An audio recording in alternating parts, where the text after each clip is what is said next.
안녕하세요. 취업 컨설턴트 신주연입니다. 자, 오늘은 2강 외국계 기업이 선호하는 국문 이력서 및 국문 자기소개서를 어떻게 써야 하는지 한번 알아보도록 하겠습니다.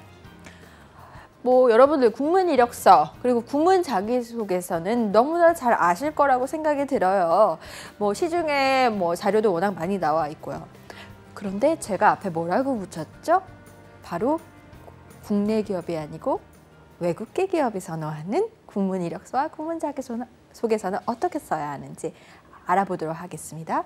그리고 제가 특히 실제 사례를 많이 들 텐데요. 제 개인적으로 경험했던 사례들을 여러 가지를 들어드릴게요. 자, 일단은요.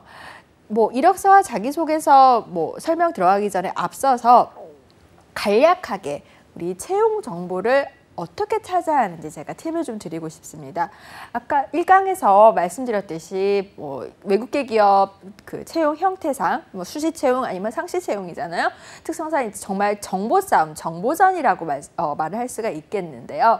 그래서 외국계 기업 포지션 지금 채용 중인 데가 어디 있나 살펴보는 건 물론 가장 이제 우리 여러분들이 다 아시다시피 당연히 구직 사이트겠죠. 제가 특정 어떤 회사의 이름을 거론할 수가 없겠지만 이들에 가보시면 다 나와 있습니다. 구직 사이트를 검색을 하거나 아니면 여러분들이 재학 중인 대학의 그 취업 정보센터 및 박람회, 취업 박람회를 또 이용하는 것도 한 가지 방법이겠네요. 하나 좀 더 알려드리자면 요즘 그 외국계 기업 중에서도 외국인 그 투자가 들어간 외투 기업을 중심으로 한 취업 박람회가 매년 정기적으로 열리고 있습니다. 그리고 우리 가까운 그 일본 같은 경우에는 지금 한국과 상황이 완전 반대예요. 우리는 구직난이잖아요. 그쪽은 구인난입니다. 하다못해 그래서 일본 기업들이 여러분들이 다 아시는 그 유수의 일본 기업들이 한국까지 직접 와요. 한국인 신입사원을 채용하러 옵니다. 그리고 그 기업들이 많은 경우 외투기업 박람회에 참여하니까 꼭 눈여겨보시길 바랍니다. 지금 제가 방금 말씀드린 거는요, 바로 외국계 기업의 수시 채용에 해당되는 그 사례 형태예요. 그러니까 말 그대로 수시 채용이란 건 지금 채용 니즈가 확실히 있잖아요. 취업 박람회건 구직 사이트건 지금 우리 사람 찾습니다 하고 지금 포지션이 오픈이 되어 있는 상태예요. 근데 아까 말씀드렸듯이 상시 채용을 한 거는 우리 지금 당장은 니즈 없어요. 하지만 좋은 사람이 있으면 뽑겠습니다 라는 거잖아요. 상시 채용 같은 경우는요. 정말 공격적으로 소위 어그레시브하게 접근을 하셔야 돼요. 어떻게 접근을 하셔야 하냐. 예를 들어서요. 여러분께서 관심이 있는 어떤 분야라든지 회사라든지 업무라든지 직종이라든지 하여튼 뭐가 됐건요. 무작위로 일단은 찾아 나서세요. 요즘 인터넷 얼마나 좋아요. 그 구글 같은 데서 그 키워드 몇 개만 이렇게 넣어보시면 그 업계의 그 상위에 있는 회사들 목록이 쭉 뜹니다. 또 구글 같은 경우에는 아무래도 물론 한국어로 검색해도 많은 정보가 뜨지만 구글의 특성상 영어로 검색을 하시면 보다 많은 정보가 열려요. 그러면 거기 나오는 회사 리스트 얻을 수 있잖아요. 거기서 몇 개 추출을 해서 그 회사에 각기 다 컨택을 하세요. 어느 회사나 어느 정도 규모를 갖고 있는 회사는 홈페이지가 다 있고요. 그 홈페이지에는 회사의 연락처가 있습니다. 꼭 인사부가 아니더라도 좋습니다. 일단 무조건 그 회사의 대표 연락처로 연락을 하세요. 근데 이메일을 보내실 때 하나 중요한 거는요. 저 그냥 기사에 관심이 있습니다. 저 이런 업무에 관심이 있습니다. 하고 그냥 보내시는 게 아니고요. 제대로 된 영문 이력서, 영문 자기소개서를 반드시 보내셔야겠죠. 그리고 만약에 그 인터넷상에서 한국지사, 서울 오피스의 연락처를 아실 수 있다면 국문 이력서와 국문 자기소개서까지 같이 4개가 한 세트가 되도록 해서 이메일을 처음에 보내셔야 합니다. 왜냐하면 생각을 해보세요. 외국계 기업 그 인사 담당자들, 실질적으로 채용을 담당하는 실무진들 얼마나 바빠요. 그래서 여러분들이 이메일을 툭 이렇게 보내시잖아요. 그러면 요즘 구직난인 거 그 사람들 다 너무나 잘 알고 있는데 이 친구가 얻어서 걸리겠지 하고 하는 심산으로 보낸 거 아닌가 해서 눈여겨보지 않습니다. 이메일 본문에 정확하게 본인 소개를 하시고요. 그다음에 정성껏 서류를 작성해서 첨부를 해서 보내셔야 돼요. 제 개인적인 사례를 말씀드리면요. 저 같은 경우에는 첫 취업이 이제 파견직이 아니고 정규직으로서의 첫 취업이 바로 수시 채용도 아니고 상시 채용으로 된 케이스였습니다. 제가 이제 관심 있는 선박 브로커라는 이제 직업에 대해서 알아보다가 이 선박 브로커라는 특성상 공채는 아예 없고요. 수시 채용도 정말 가뭄에 콩나물 정도로 있어요. 그리고 이 선박 브로커, 여러분들 선박 브로커라는 거 혹시 들어보셨어요? 보통 해운에서는 알아도 선박 브로킹이라는 게 도대체 무슨 비즈니스인지 아마 아시는 분 별로 없을 거예요. 굉장히 정보가 제한적이다 보니까 저는 인터넷에서 이 업계, 선박 브로킹 업계에서 유명한 기업들을 찾아서 그 기업에 다 이메일을 보냈습니다. 답장 아무 데도 안 와요. 제가 뭐라고 답장을 보내주겠어요. 근데 어머나 한 군데서 답장이 왔어요. 그래서 기대를 하고 열어봤더니 어머나 We are not hiring. 저희는 채용 계획이 없습니다. 라고 왔습니다. 보통은요. 이렇게 이메일을 받잖아요. 그럼 거기서 사람들 다 그만둬야 돼. 저는요. 오기가 생겨서 뭐라고 이메일을 다시 보냈냐면 좋다. 너네 지금 채용하고 있지 않아도 난 좋다. 하지만 내가 선박 브로커로서 정말 관심이 있다. 하나 더 말씀드리면 이 선박 브로킹이란 거는 굉장히 남성 위주의 업종이에요. 그래서 여성 선박 브로커는 거의 존재하지 않습니다. 그래서 얘기를 했어요. 나 여자다. 나 여자지만 또 선박 브로킹에서 메인 플레이어는 뭐 한국, 일본, 그다음에 유럽, 영국이라든지 노르웨이라든지 이런 국가야. 즉 한국어, 영어, 일본어를 다 할 줄 아는 사람은 굉장히 유리합니다. 그래서 나는 일단 언어가 된다. 그리고 내가 여성이라는 게 약점일 수도 있지만 오히려 굉장히 극소수이기 때문에 강점으로 작용할 수도 있다. 라는 식의 이메일을 제가 설득 작업을 이메일로 한 거예요. 그래서 그렇게 하면서 뭐라고 얘기를 하냐면 너네가 채용 중이 아니라도 좋으니까 내가 선박 브로커로서 첫 스텝을 내디디려면 어떻게 하는지 나한테 방법을 알려다오. 너네 회사가 아니라도 좋다라고 제가 답시를 보냈어요. 그랬더니 그 회사에서 한번 오피스로 오라고 하더라고요. 그래서 저는 채용이 된 케이스입니다. 그래서 여러분들 요즘 같은 구직난에서는요. 수시 채용만 보면 안 되세요. 상시 채용도 보셔야 합니다. 뭐라고요? 하늘은 자기를 돕는 자를 돕는다고 적극적으로 움직이셔야 돼요. 자, 그러면요. 수시 채용이 됐건 이제 상시 채용이 됐건 가고 싶은 회사가 생겼어요. 그러면 이제 이력서와 자기소개서를 작성을 해야 할 거 아니에요. 일단은 우리는 한국에 살고 있기 때문에 뭐라고요? 영문 이력서, 영문 자기소개서뿐만이 아니고 국문 이력서, 국문 자기소개서가 필요하다고 말씀드렸잖아요. 이것도 이제 어떻게 작성할까? 한번 포인트를 제가 알려드릴게요. 일단은요, 기본적으로 국내 기업하고 뭐 완전히 다르지는 않습니다. 기본적인 양식도 똑같아요. 뭐 국문 이력서에 지금 전형적인 양식을 제가 한번 가지고 와봤는데요. 하나 이제 제가 알려드리자면 일단은요. 여러분들이 많이 실수하는 것 중에 하나가 맨 위에요. 지원 분야를 쓰셔야 하는데 지원 분야를 갖다가 아예 쓰지를 않으시거나 아니면 작성을 하되 남과 차별화되지 않는 내용으로 작성을 하시는 경우 굉장히 많더라고요. 무슨 얘기냐? 외국계 기업 물론 수시 채용의 경우에도 공채 대비해서 입사 지원자 수가 일단은 상대적으로 훨씬 적기 때문에 뭐 아무래도 뭐 좀 내 서류를 그 인사 담당자가 더 봐줄 그 여력이 있겠죠. 할지라도 기본적으로 바빠요. 그 사람들 바쁜데 뭐 100이면 100이 대동소이한 이력서들을 본단 말이에요. 그러면요. 내가 정말 특출난 무언가가 있지 않은 이상은 내 서류가 남과 차별화가 되지 않아요. 그리고 나는 그냥 떨어져 버리는 거예요. 이걸 방지하기 위해서 어떻게 하느냐. 지원 분야를 적되 남과 차별화되는 내용으로 적어야 합니다. 즉 인사 담당자의 눈에 한눈에 띄어야 해요. 자, 사람이요. 본능적으로 이력서를 볼 때 시선이 어디로 갈까요? 이름으로 갈까요? 아니죠. 당연히 사진으로 갑니다. 우리는 사람이에요. 어쩔 수 없어요. 인물을 먼저 봐요. 잘생겼는지 못생겼는지 내 말을 잘 듣게 생겼는지 봅니다. 그리고 사진을 보고 나서 시선이 어디로 갈까요? 정말 특이한 사람은 이력서 맨 밑에서부터 이렇게 거꾸로 위로 올라가겠지만 우리 대부분 본능적으로 맨 밑줄부터 보게 돼 있죠. 따라서 맨 위에 저 한 줄을 제대로 쓰지 않으면 인사 담당자는 여러분의 이력서를 보지 않을 거예요. 저는 끝까지 안 읽을 거란 말이에요. 자, 예를 들어서 지금 이게 실패한 예 중에 하나인데요. 이분은 아마 뭐 이길동 이 학생은 중국 뭐 영업 쪽을 지원을 하는 모양이에요. 그래서 중국과의 연결고리 이길동입니다라고 적어놨어요. 자, 이 한 줄로 이 사람이 과연 어떠한 스페셜티를 가지고 있는지, 중국 영업 쪽과 관련해서 어떠한 핵심 역량이 있는지 여러분 감이 오세요? 중국과의 연결고리 너무나 애매해요. 짜장면을 잘 먹는다는 걸까? 탕수육을 좋아한다는 걸까? 아니면 중국어를 잘한다는 걸까? 모릅니다.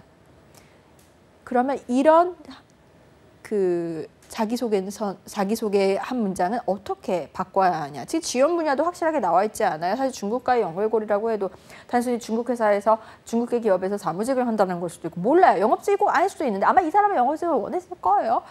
그럼 이걸 어떻게 바꿔야 할까요? 이렇게 바꾸는 겁니다. 예를 들어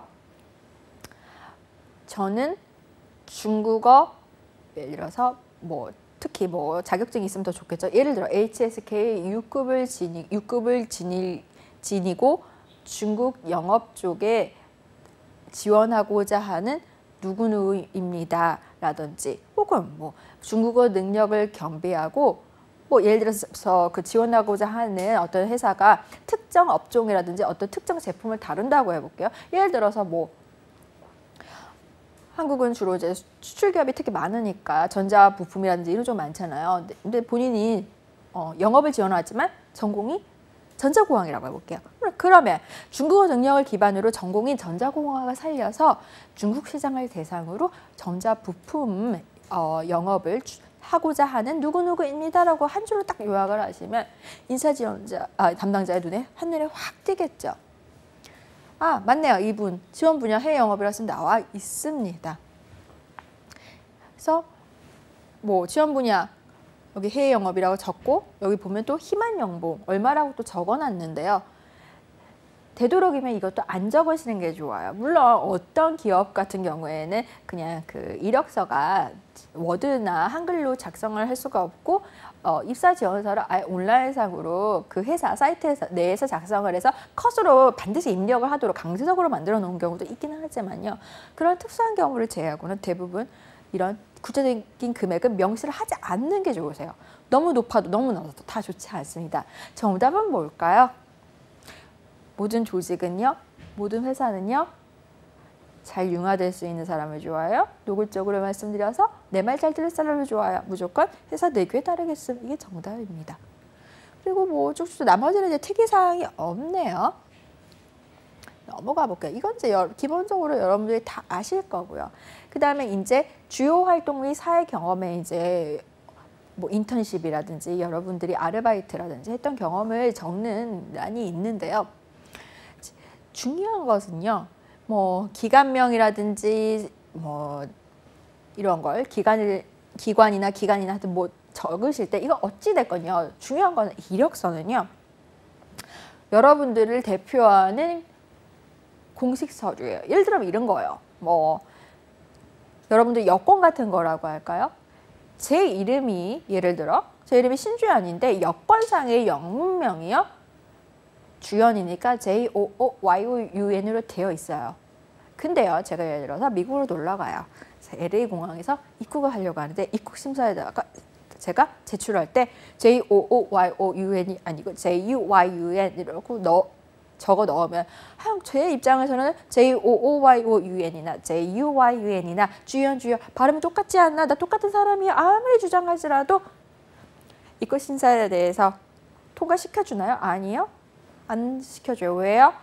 여권은 패스포트는 여러분의 공식 서류이기 때문에 한 채 오차라도 있으면 안 되거든요. 마찬가지입니다. 이력서도 똑같습니다. 따라서요. 이런 기관명이라든지 기관이요. 확실하게 사실관계를 반드시 확인하고 기입을 하셔야 합니다. 뭐 사실은 기관명뿐만이 아니고 여러분들의 어떤 전공이나 학과명도 마찬가지예요. 사실은 뭐 저는 정외과를 나왔지만 어떤 학교는 정치외교학과라고 돼 있고 어떤 학교는 국제관계학과라고 돼 있고 다 다를 거예요. 그리고 이것 또한 영어로 바꿨을 때도 이 영문 그 학과나 전공의 영문명도 다 다릅니다. 어떤 데는 International Relations라고 돼 있고요. 어떤 데는 그냥 뭐 Diplomatics, 뭐 Diplomacy 뭐 이렇게 될 수도 있어요. 그런 사실관계를 이 정도 다 확인하고 쓰셔야 돼요. 이 정도면 됐지, 뭐 이 정도면 다 통용되는 표현이니까가 아니고요. 반드시 그 사실관계를 확인하시고 해당 기관이라든지 다 연락해서 홈페이지 상에서나 또 다 확인을 해서 적으셔야 하고요. 그 다음에 또 여러분들이 많이 실수하는 게 나머지는 다 아실 거예요. 제가 지금 빨간색으로요. 취미 그리고 특기란을 이렇게 표시를 해놨어요. 제가 정말 수백 장의 그 이력서를 읽어왔지만 소위 5대 취미라는 게 있어요. 뭐냐? 취업준비생들의 5대 취미. 독서, 운동, 여행, 요리, 그다음에 뭐 사진 아니면 바둑 정도일까요? 자, 여러분들 아까와 마찬가지예요. 그러니까 맨 윗줄, 이력서 맨 윗줄에 한 줄로 적는 것도 있죠. 아까 차별화돼야 한다고 얘기를 드렸잖아요. 이 인사 담당자는 100이면 100 다 똑같은 걸 보기 때문에 재미없어서 안 읽어요. 피곤해 죽겠는데 뭔가 확 눈에 들어와야 한단 말이에요. 근데 남들도 다 운동이나 뭐 요리나 뭐 이런 거 쓸 거, 음악이나 쓸 거란 말이에요. 나도 똑같이 쓴다. 그럼 내가 정말 뭐 엄청나게 특출난 게 뭐가 있지 않은 이상 내 서류는 통과되지 않을 겁니다. 통과되지 않는 확률이 너무 커요. 따라서요. 자, 이런 취미나 특기 하나도요. 남과 다르게 써야 돼요. 또 하나 중요한 거는요.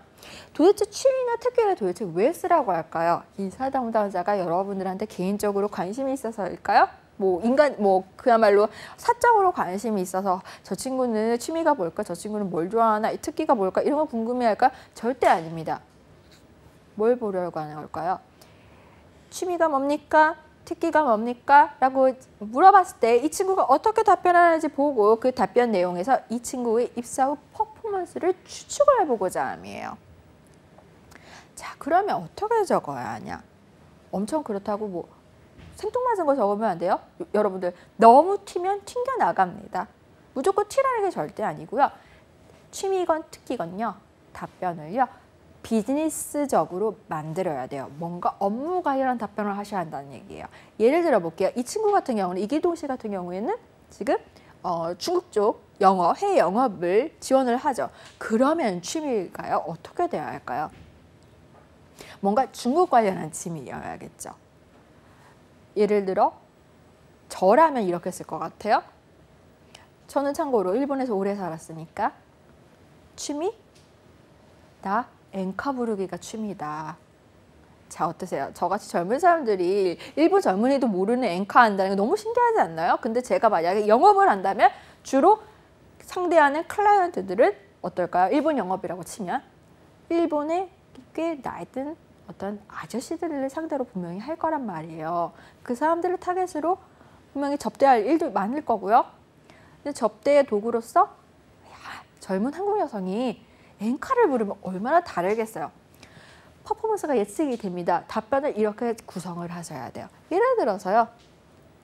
특기도 그래요. 특기도 뭐 그냥 간단히 운동, 저 운동 잘해요. 이런 것보다는요. 남과 다르게 어떻게 써야 하냐. 예를 들어 이런 거예요.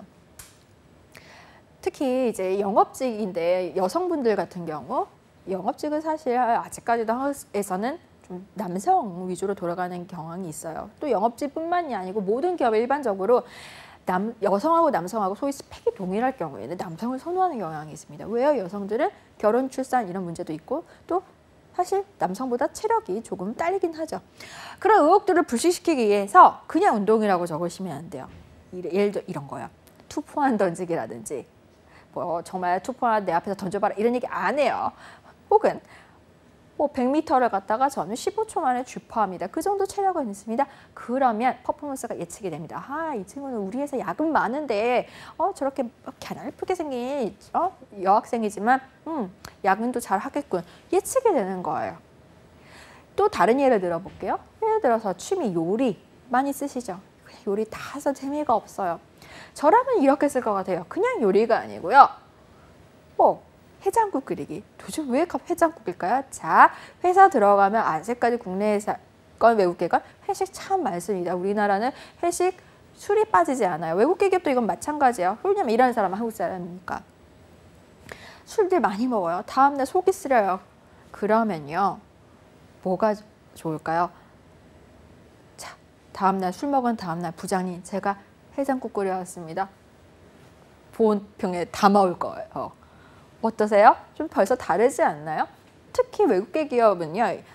국내 기업하고 좀 채용 프로세스가 다른 점은 중에 하나가 국내 기업은 인사부가 채용 권한이 파워 커요. 근데 외국계 기업은 일단 소규모이다 보니까 인사부 자체가 아예 없는 경우도 있고 일단은 인사부보다는 실질적인 채용 권한이 인사부보다는 실무부서에 가 있는 경우가 많습니다. 예를 들어 여러분들이 마케팅 부서에 지원을 한다. 그럼 마케팅 팀에서 파워, 채용, 하이어링 파워가 있는 거예요. 영업직이면 영업부서가 파워, 하이어링 파워가 있고 그렇다 치면 그 실무진 예를 들어서 이제 여러분들 그 이력서 자기소개서 보고 면접 볼 사람들은 이제 실무진 중에서도 한 최소 매니저급, 과장 이상급, 부장급 이 정도 될 거란 말이에요. 내가 이 친구를 뽑으면 맨날 이 친구랑 같이 월요일부터 금요일까지 일을 해야 하는데 딱 보니까 재미없게 생겼어. 내가 무슨 말만 하면 뚱할 것 같아. 이런 친구 뽑고 싶으시겠어요? 이 친구가 아무리 스펙이 좋다 할지라도 내 옆에 두고 싶지 않은 친구는 안 뽑게 돼 있어요. 왜요? 이거는요. 토익처럼 정답이 있는 게 아니에요. 취업이란 거는. 그리고 토익은 기계가 채점을 하죠. 취업은 어때요? 사람 대 사람입니다. 정답이 없고 사람 마음, 인간 심리를 이해를 하셔야 돼요. 사람 마음이 작동을 하거든요. 좀 이 친구가 객관적인 어떤 소위 조건, 스펙은 떨어지더라도 내 마음을 뭔가 잡아 끊는 게 있어. 이 친구 뽑는 거야. 왜냐? 나는 이 친구 매일 이제 봐야 하니까. 여러분들 이런 거 많이 보시는 게 예를 들어 이런 거잖아요. 뭐 슈퍼스타 K인가? 뭐 그런 거 보시면 우리 오디션 프로그램 보면 꼭 이런 지원자들이 있어요. 노래를 잘하는 것도 아니고 뭐 춤을 잘 추는 것도 아니고 딱딱히 예쁘지도 않아. 잘생기지도 않았는데 하지만 JYP에서는 채용을 하겠습니다. 스카웃을 하겠습니다. 똑같습니다. 취업도 마찬가지예요. 회사에서 스펙이 좀 모자라더라도 우리 회사와 뭔가 잘 맞는 것 같다. 특히 우리 회사랑은 여기서 실질적으로 채용 권한이 있는 실무진을 의미를 해요.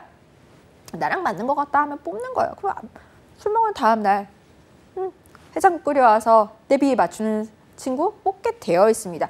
그런 걸 다 생각을 하고 여기다가 취미나 특기를 적으셔야 돼요. 자, 그 다음에 자기소개서로 갈게요. 자, 외국계 기업이 선호하는 국문 자기소개서는 과연 뭘까요? 일반적인 우리 자기소개서 항목 크게 4가지예요. 뭐 첫 번째 성장 과정, 두 번째 성격의 장단점, 세 번째 지원 동기, 네 번째 그리고 입사 후 포부. 전형적인 일반적인 국문 자기소개서 양식인데 외국계라고 해도 물론 포맷 자체는 다르지 않습니다. 이 포맷을 그대로 따라가시는 건 맞아요. 하지만 내용이 달라야 돼요. 일단 성장 과정 말인데요. 자, 많이들 실수하시는 게 이거예요. 성장 과정을 적으라고 했더니 저는 뭐 예를 들어서 뭐 어떻게 어떠한 가정에서 자라서 뭐 부모님으로부터 뭐를 배웠고 대학에 들어가서는 고등학교 때는 뭐 어떤 걸 좋아했고 대학에 들어가서는 뭐 이러한 동아리 활동을 했고 이렇게 쭉 늘어놓습니다. 자, 도대체 기업이 성장 과정을 왜 자기소개서 항목으로 집어넣었을까요? 여러분들이 대학 이전에 무엇을 했는지 성장 과정이라는 거 대학 이전에 무엇을 했는지를 물어보는 걸까요? 아니에요. 노골적으로 말씀드리자면 이미 대학 이전은요. 대학 이전에 여러분들이 어떠한 사람이었는지 어떻게 자랐는지는 여러분들이 대학명, 전공명 같은 소위 스펙을 보면 알 수 있어요. 아하, 이 친구가 10대 때 성실했구나. 좀 놀았네? 이거 판단됩니다. 그렇다면 성장 과정은 뭘 적어야 할까요? 바로 여러분의 대학 이후에요. 성인이 된 이후입니다. 내가 대학 생활 동안 4년 동안 뭘 했는지 그리고 그 4년 동안 뭘 했는지도 어떤 업무와 관련이 없는 걸 적으시면 안 돼요. 예를 들어 내가 중국 쪽 해외 영업을 지원할 경우에는 반드시 그 포지션과 관련된 항목을 적으셔야 합니다. 성장 과정에는요. 따라서 대학 이전 거는요. 아주 특이한 경우가 아닌 이상은 적으실 필요가 전혀 없어요. 만약 내가 10대 때 중국에서 뭐 아버지 주재원이라 중국 가서 살았다 이러면 적어야겠죠. 왜? 내가 중국 영업을 지원을 하니까 관련이 있어요. 하지만 이런 경우가 아니라면 적으실 필요가 전혀 없습니다. 그래서 성장 과정 답변 뭐라고요? 반드시 본인이 지원하고자 하는 업종, 직종, 직무, 포지션과 연관된 것만 적으셔야 돼요. 자, 두 번째, 성격의 장단점. 이거는 어떻게 적어야 할까요? 일단 장점은 다들 다 잘 적으세요. 장점은 다 잘 적으시는데 문제는 장점을 갖다가 적으실 때도요. 뭐 영업직이면 전 사람 만나는 거 좋아해요. 저 활발해요. 뭐 사무직이면 저 꼼꼼해요. 이렇게 적습니다. 자, 이렇게 적었을 때 반대 입장으로 이 돼서 생각을 해보세요. 여러분들이 서류를 심사하는 면접관이라고 생각을 해보세요. 누굴 면접에 부를까 봤는데 이거 설득력이 있어 보이시나요? 설득력이 전혀 없어요. 난 이 친구 진짜 얼굴도 못 보고 또 얼굴이라도 뭐 사진 보고 얼굴 봤다 할지라도 이 친구 일을 시켜보지 않았는데 이 친구가 정말 영업직으로서 성격이 맞는지 사무직으로서 자질이 있는지 알 방법이 없단 말이에요. 중요한 사실인데요. 기본적으로 국문이 됐건 영문이 됐건 이력서와 자기소개서의 큰 차이점이 뭐냐면요. 이력서는 소위 정량적 요소를 적는 것이고요. 자기소개서는 정성적 요소를 적는 것입니다. 정량적 요소란 건 뭐냐 말까? 정량이에요. 객관적으로 증명 가능한 거를 적는 곳이 바로 이력서입니다. 객관적으로 증명 가능하고 여러분 졸업증명서 있잖아요. 학교명, 전공명, 학점, 그 다음에 뭐 토익 점수 다 이게 자격증 있잖아요. 이런 것들을 적는 게 바로 이력서예요. 그러면 자기소개서는 뭐냐? 자기소개서는 정성적 요소가 가미가 됩니다. 즉 증명은 할 수 없지만 어떤 객관적으로 증명을 할 수 없어요. 무슨 증명서가 있는 게 아니에요. 하지만 정성적이란 건 뭔가 내가 갖고 있는 눈에 보이지 않는 무엇인가잖아요. 그걸 적을 수 있어요. 근데 하나 중요한 거는요. 그렇다 할지라도 눈에 보이지 않지, 나 활발해요, 나 꼼꼼해, 아무도 안 믿어줘. 그럼 어떻게 해야 하나요? 이 증거를 그럴듯한 증거가 있어야 하는데 말 그대로 증명은 할 수 없지만 사람이 들었을 때 설득력이 있어야 돼요. 그 설득력이 있다는 건 어떠한 일정한 논리하에 있어야 하는 겁니다. 예를 들어서요. 사무직을 예를 들어 볼게요. 저는 사무직으로서 꼼꼼합니다. 어떻게 증명할 건데 예시를 들어줍니다. 제가 어느 정도 꼼꼼하냐면요. 저는 집안일을 하나 하더라도요. 예를 들어서 옷장 정리를 하나 하더라도요. 계절별로 그 다음에 상하이 어떤 그 목록별로 다 카테고리화해서 그걸 갖다가 엑셀로 자료화합니다. 이해 가세요? 뭔가 그럴듯한 있을 법한 설득력 있는 논거를 제시를 하고 저는 어떠어떠한 자질을 갖고 있습니다. 라고 말씀을 하셔야 돼요. 장점도 단점도 다 마찬가지예요. 단점은요. 그리고 여러분들 단점 쓰는 게 더 장점보다 더 어려우실 거예요. 왜냐면 자기의 나쁜 점을 마이너스를 얘기를 해야 하니까. 단점은 어떻게 적어야 할까요? 기본적으로 내 입장에서는 단점인데요. 즉 피고용인 입장에서는 단점인데 고용인 입장에서는 장점인 걸 적으시면 돼요. 개인적으로 저는 근성이란 말을 좋아합니다. 왜냐? 사실은 국내 기업은 물론이고요. 외국 기업도 어쨌든 한국에 있기 때문에 다른 나라보다 한국 근무 시간 긴 걸로 유명하죠. 유명하고 또 여러분들 요즘 그 신문에서 많이 보셨을 텐데 하도 구직난이다 보니까 일단은 취업준비생들이 뭐 어디라도 들어가고 보자 하고 무작위로 막 지원을 해요. 지원을 하고 입사 후에 2년 내에 퇴사하는 비율이 그렇게 높다고 신문에 나온 거 여러분들도 많이 보셨을 거예요.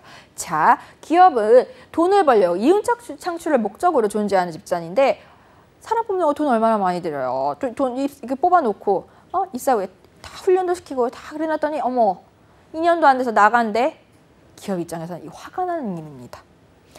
즉 기업은 어떤 사람을 기본적으로 좋아하느냐. 요즘 같은 구직난에서는요. 근성 있는 사람을 좋아해요. 이 단어 꼭 기억하세요. 근성, 끈기, 오기 비슷한 단어들이죠. 이런 게 있는 사람을 좋아합니다. 근데요. 자 보세요. 고용인 회사 입장에서는 근성이지만 사실상 일하는 나, 피고용 입장에서는 이 근성이란 건 나를 어떻게 보면 굉장히 괴롭히는 일이에요. 나를 자신을 학대하는 일일 수도 있단 말이에요. 그래서 저는 단점을 이렇게 쓰는 걸 권해드려요. 제 단점은요.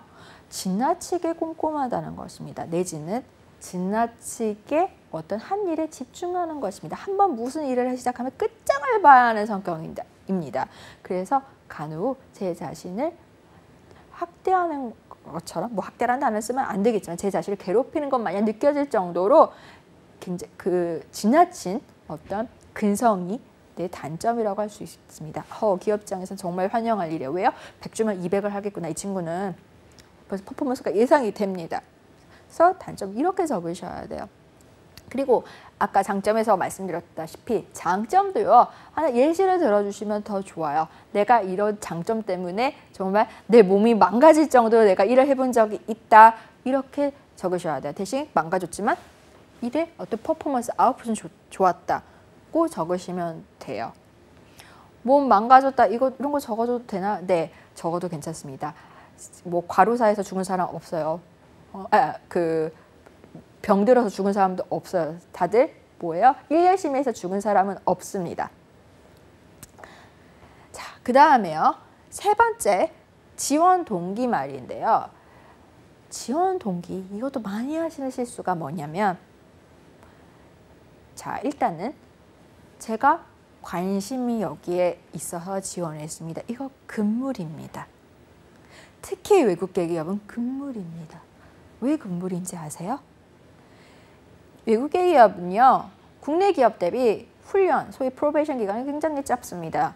데이 1부터 바로 실전에 투입될 수 있는 사람을 원해요. 물론 경력직이 아니고 신입이기 때문에 어느 정도 그 점은 감안은 당연히 하지만 대신 뭐라고요? 1편에서 말씀드렸다시피 그 업무를 배우는 기간을 최대한으로 단축시킬 수 있는 사람을 원해요. 소위 패스트 러너를 원하는 게 바로 외국계 기업의 특징입니다. 그런데 단순히 내가 관심 있어서 지원했어요 하면 이게 기업 측에서는 설득력이 있어 보일까? 아니에요. 지원 동기는 뭐가 되어야 하냐? 나 관심서가 아니고요. 내가 패스트 러너이다. 나는 왜 패스트 러너냐면 이미 이렇게 준비를 해왔기 때문에 패스트 러너다. 그래서 내가 입사 후에도 빨리 업무를 배울 수 있다고 논리를 펼치셔야 합니다. 또 하나 지원 동기에서 많이 하시는 실수가 여러 문과생분들 많이 실수를 하시는 게요. 문과는요. 이공계가 틀려요. 이공계는 전공이 취업으로 직결이 돼요. 하지만 문과는 그렇지 않습니다.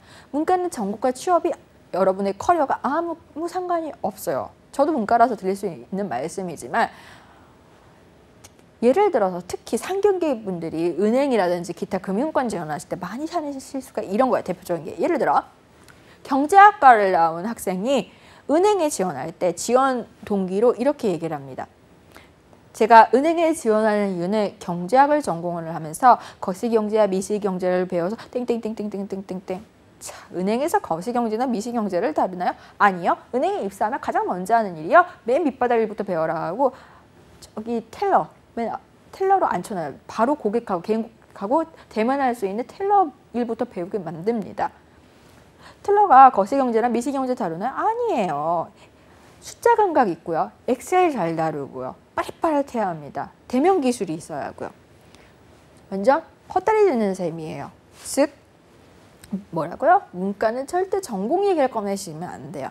전공이 아니고요. 예를 들어서 은행에 가고 싶다 하면 방금 말씀드린 것처럼 은행에서 필요로 하는 어떤 자질 및 스킬적인 부분, 스킬이라면 방금 말씀드린 엑셀, 그리고 자질이라면 어떤 숫자 감각. 이건 숫자 감각이라는 걸 사실 증명을 할 수가 없으니까요. 이런 것들을 제시를 하셔야 합니다. 그래서 내가 이런 거를 갖추었기 때문에 패스트 러너다. 업무를 빨리 배울 수 있습니다. 그래서 지원합니다. 라고 논리를 풀어 나가셔야 해요. 네 번째, 입사 후 포부를 볼게요. 자, 입사 후 포부도 많이 실수를 하시는 것들인데요. 이렇게 말씀하세요. 저는 뭐 기사를 갖다가 매출을 얼마로 끌어올리겠습니다. 뜬구름 잡는 얘기예요. 이렇게 쓰시면 안 되고요. 입사 후 포부는요. 가장 좋은 법이 저는 답변을 이원화하시기를 추천을 드려요. 이원화라는 건 뭐냐면요. 단기적인 관점 그리고 장기적인 관점 두 개로 나눠서 쓰시는 건데요. 왜 두 개로 나눴어야 하냐. 단기적인 관점이란 건 입사 후 1, 2년 내의 퍼포먼스를 예측해 볼 수 있도록 만들어주는 거예요. 내가 입사 후 데이 1부터 입사 첫날부터 어떻게 할 것인지 이 친구의 퍼포먼스를 예상할 수 있는 답변을 만들어 놓으시는 거고요. 장기적인 관점은 말 그대로 입사 5년, 10년 후의 얘기인데요. 이거는 왜 필요하냐?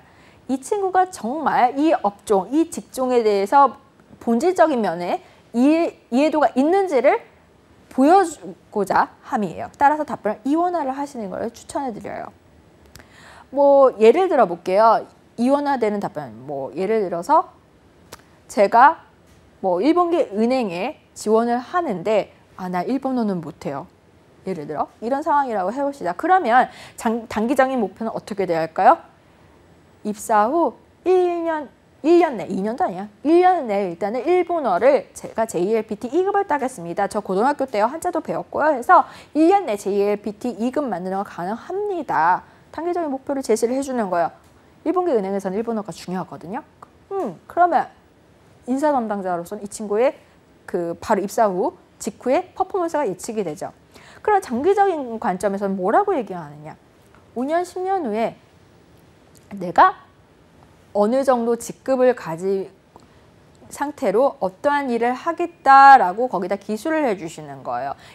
예를 들어서 뭐 10년 후면 글쎄요 한 과장급 정도 돼 있겠죠. 과장급 정도 되면 어느 정도 팀을 매니징하는 그 위치일 거란 말이에요. 그러면 내가 그 직급에서 어떠한 일을 할 수 있는지 여러분들 인터넷 보면 대부분 자료가 나오거든요.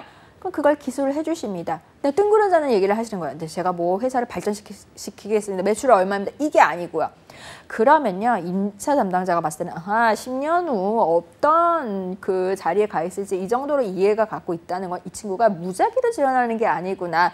정말 어느 정도 업에 대한 이해도 있고 정말 우리 은행에 관심이 있어 지원하는구나 하는 인상을 받게 됩니다. 그러면 당연히 여러분들 서류가 통과할 확률이 높겠죠. 실제적인 예를 한번 볼게요. 실제 사례입니다. 자, 국문 자기소개서 예시예요. 문과생이 외국계 온라인 IT, 개인 관련 IT 회사에 기획 업무를 지원했을 때 지원 동기예요. 어떻게 쓰냐? 자, 보세요. 저는 게임을 정말 좋아해서 별명을 게임돌일 정도입니다. 자, 이 친구가 문과라는 게 지금 힌트예요. 문과 출신이니까 아무래도 전자공학이나 컴퓨터공학 그 전공한 친구보다는 약간 좀 마이너스적이잖아요. 하지만 얘네들 제품이 뭐예요? 온라인 게임이에요. 이거 자체를 정말 좋아한다. 즉 나는 게임에 대한 이해도가 있다는 걸 보여주는 거야. 어느 정도를 좋아한대요? 한 달에 5, 6만 원 정도 아이템을 구매했는데요. 그러면 얘는 거의 매니아 수준이구나 라고 생각합니다. 얘 그럼 게임은 좀 알겠구나 라고 인상을 주는 거죠. 그 다음 해볼게요. 그러면 강점하고 약점은 어떻게 써야 하느냐. 자, 기획이라는 업무를 얼마나 이해하는지를 보여주고자 지금 보여주는 답변을 이렇게 구성을 하는 건데 기획이라는 건 사실은 어떻게 보면 오케스트라의 지휘자 같은 거예요. 뭐 프로그래머, 디자이너, 뭐 마케터 여러 사람을 조율해서 여러 사람 의견을 조율해서 한 프로젝트 즉 제품을 완성을 하는 사람이거든요. 자, 기획자는 어떻게 보면 멀티플레이어가 되어야 합니다. 그러면서 어떤 제품이 시장에 출시가 되었을 때 단 하나의 어떤 오류라도 발생하지 않도록 하는 꼼꼼함이 굉장히 요구되는 직업이거든요. 그거 다 이해하고 있다고 지금 보여주는 답변을 제시를 했어요. 뭐래요?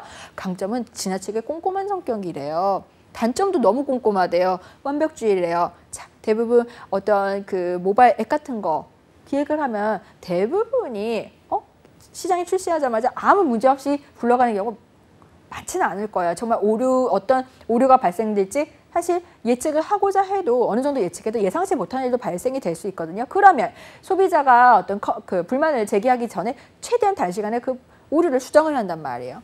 얘기를 하는 거예요. 오류가 발생된다면 고칠 때까지 난 잠 못 이룬다.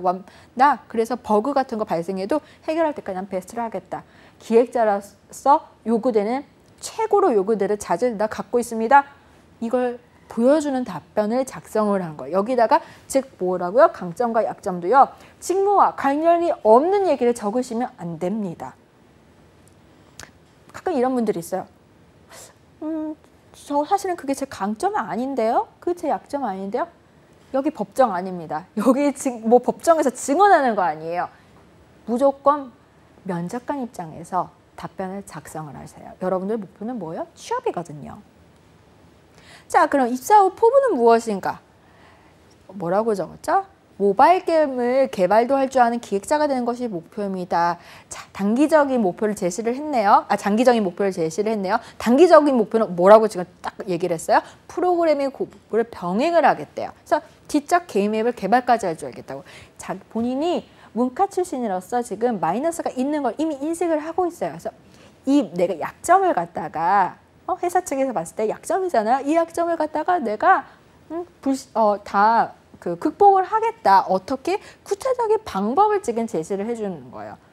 그러면 회사 입장에서 봤을 때는 이 친구는 정말 어떤 커리어에 대한 목표의식도 정확하고 업에 대한 그 본질도 이해를 하고 있고 직무에 대해서도 이해도가 굉장히 깊구나 해서 소위 말하는 스펙이 완벽하지 않더라도 즉 이력서에서 보여지는 어떤 정량적 요소가 조금은 부족할지언정 자기소개서에서 보는 정석적 요소로 다 이게 커버가 만회가 되는 대표적인 좋은 사례입니다.